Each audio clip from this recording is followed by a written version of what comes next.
এটা নিয়ে আর কি ইন্ডিয়ানদের সমালোচনায় আছে যে এই চাটুকারের কেমনে ইন্ডিয়া কি করে ভারতের জাতীয় সঙ্গীত হয়, ভারতের জাতীয় সঙ্গীত বন্দে মাতরম হওয়া উচিত ছিল।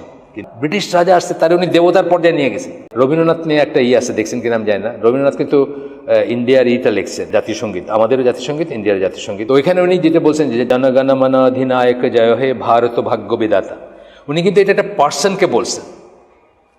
ব্রিটিশ রাজা আসছিল, ইংল্যান্ডের রাজা আসছিলেন এখানে, তাকে তেল মারতে গিয়ে এই কথাগুলো বলছেন।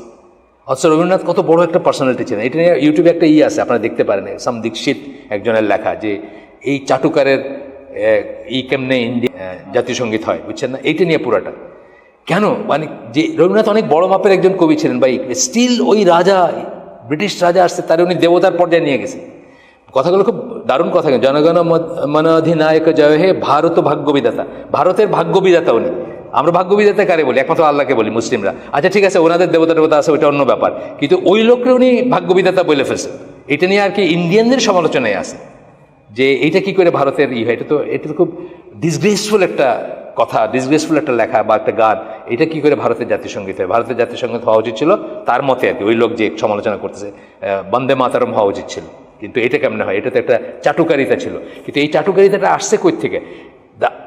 যে আমাকে কলোনাইজ করছে, যে আমাকে জয় করছে, যে আমার উপর পাওয়ারফুল, যে আমাকে পদানত করে রাখছে, তাকে আমি সুপিরিয়র মনে করি, বুঝছেন না? এই অবস্থা হয়েছে এখন অনেক মুসলিম দেশের হয়ে গেছে। এটা ভেরি আনফর্চুনেট, কিন্তু হয়ে গেছে। কিন্তু যে দেশগুলো সরাসরি কলোনাইজড হয় নাই, ওইগুলোতে কিন্তু এই জিনিসটা নাই, দেখবেন যে এইটা নাই। যেমন বা যেটা কলোনিয়াল পাওয়ারকে যারা মেনে নেয় নাই, যেমন চেচনিয়া, এদিকে আফগানিস্তান বা এরকম কিছু কিছু দেশ আছে, তারা কখনোই কাউকে তাদের প্রভু হিসাবে মানে নাই।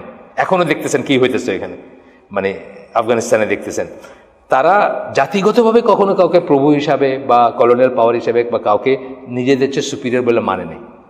আর এই জন্যই কিন্তু তাদেরকে কন্ট্রোল করা যায় না। কিন্তু আমরা তো মনে প্রাণে গোলাম হওয়ার জন্য এক পায়ে দাঁড়ায় ছিলাম এবং এখনো আছি।